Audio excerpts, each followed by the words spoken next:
Обычные люди, как правило, редко заходят далеко в лес, однако герой сегодняшней истории, опытный лесник, к тому же с армейским опытом в канадской разведке в прошлом. Однажды утром Джон гулял в лесу недалеко от своей хижины. Внезапно он остановился, так как раздался пронзительный вой в округе. Он бросил свою экипировку и инструменты, которые брал для замера диаметров деревьев, и медленно пошел на звук. Через время сквозь низкую растительность мужчина вышел на лесную поляну.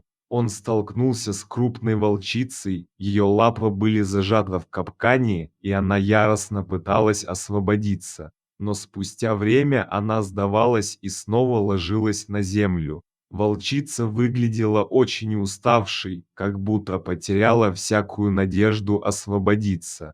Джон был шокирован. Он хотел помочь животному, но когда подошел ближе, волчица зарычала, шерсть на ее спине встала дыбом, но больше от страха, чем от настоящей злобы. Хищник резко дергал лапу, в надежде, что сможет освободиться и убежать, но силы были на исходе. Джон отступил назад, не желая получить травмы и беспокоить дикое животное. Тогда он заметил нечто неожиданное. Волчица была явно самка, но это само по себе не было удивительным. Ее вымя было полное молока. Это значило, что где-то должны быть ее детеныши, которые с нетерпением ждут свою маму. Если они еще живы, детеныши, кормимые матерью, не могут выжить долго без нее. Так и оказалось. В кустах неподалеку выглядывал маленький волчинок. Скорее всего, малыш был не один. Видимо, из-за потомства волчица была так агрессивна, пыталась защитить их, но не могла преодолеть ловушку браконьеров. Если Джон хотел спасти детенышей, ему нужно было действовать быстро, но он не мог подойти к волчице, опасаясь, что она может нанести ему вред. Ведь дикое животное в такой напряженной ситуации непредсказуемо. При этом волчица была на грани смерти. Похоже, она потеряла много крови из-за раны на лапе. Если оставить ее одну, смерть была бы неизбежной, причем в течение суток-двух. К тому же браконьеры или другие хищники могли прийти за своей добычей. Джон это понимал и не хотел довести ситуацию до этого. После всего, что он прошел в жизни, он стал тем, кто никогда не сдается.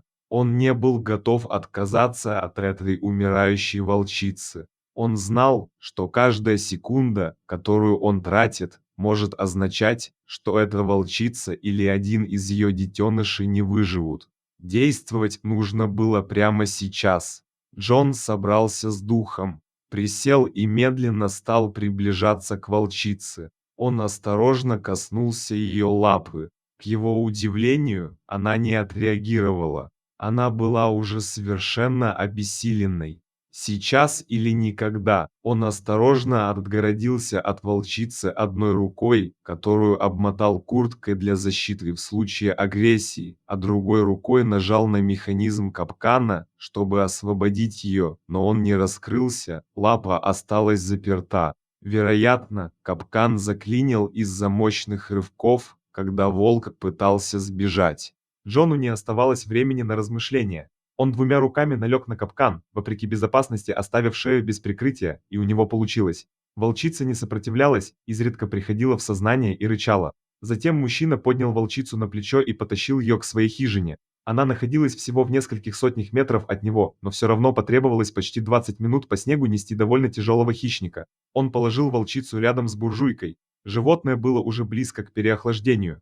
Пока домик прогревался, лесник смог рассмотреть раны зверя, которые затем он вымыл и обработал своим аптечным набором. У Джона был курс оказания медицинской помощи во время службы в армии, поэтому он знал точно, что делать. Лапа волчицы сильно пострадала, но, к счастью, не сломана. Если бы мужчина ждал дольше, то волк бы точно потерял лапу, а скорее всего просто бы истек кровью. Но даже без лапы волчицы не выжить в дикой природе.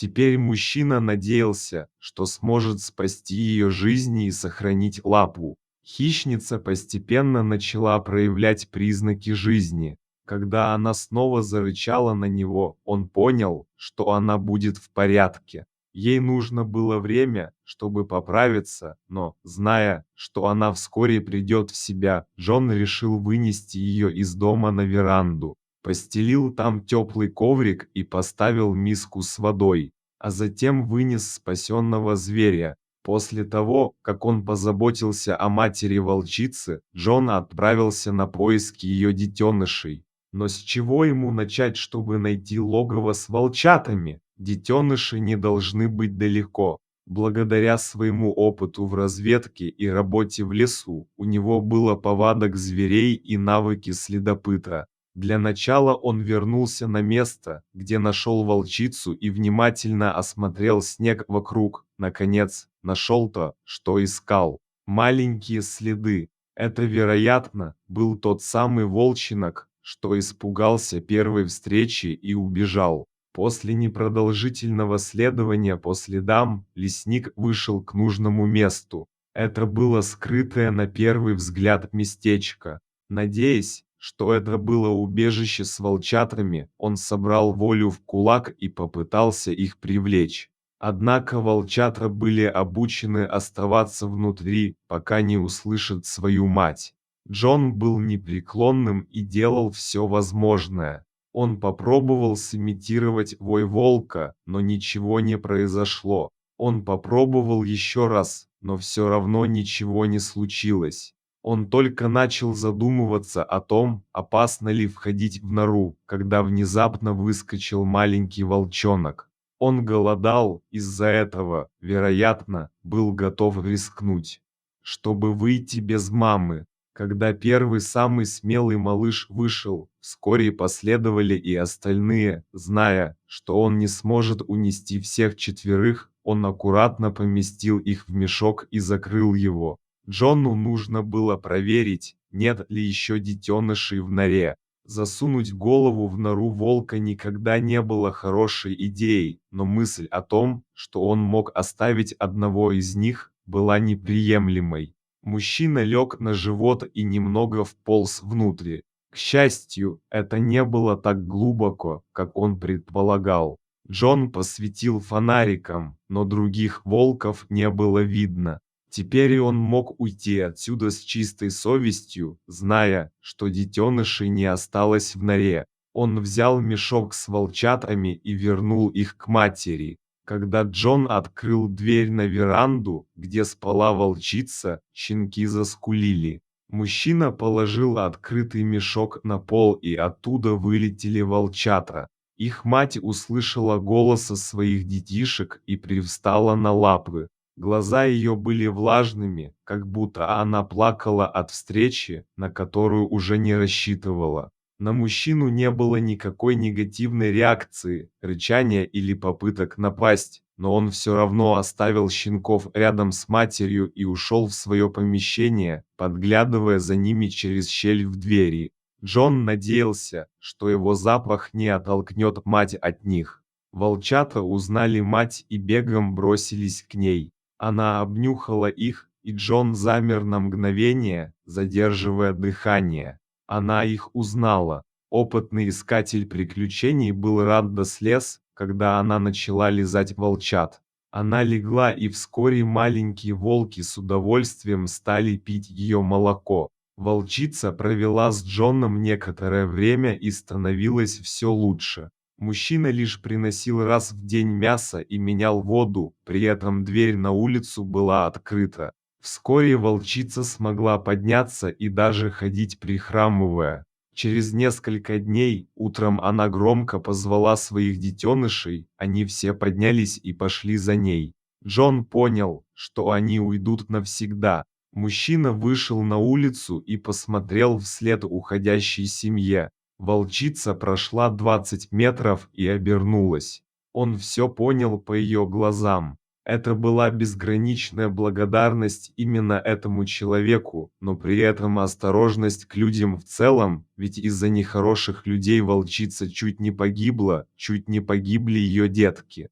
Джон больше никогда не видел стаю хищников, но он знал, что 4 молодых волка и волчица где-то сейчас живут и, возможно, даже вспоминают своего спасителя. Животные, в отличие от людей, никогда не забывают своих спасителей и узнают даже спустя много лет. Этот случай разлетелся по многим местным газетам Канады, а Джон стал почти героем в своем городке. Мужчина подробно рассказал на СМИ этот необыкновенный случай, но периодически его просят вновь окунуться в воспоминания и рассказать еще раз за круглым столом. Спасибо за просмотр, ставьте лайки, подписывайтесь на канал, а мы и дальше будем радовать вас невероятными историями, о которых не рассказывают по новостям. Делайте добро, и оно обязательно вернется к вам.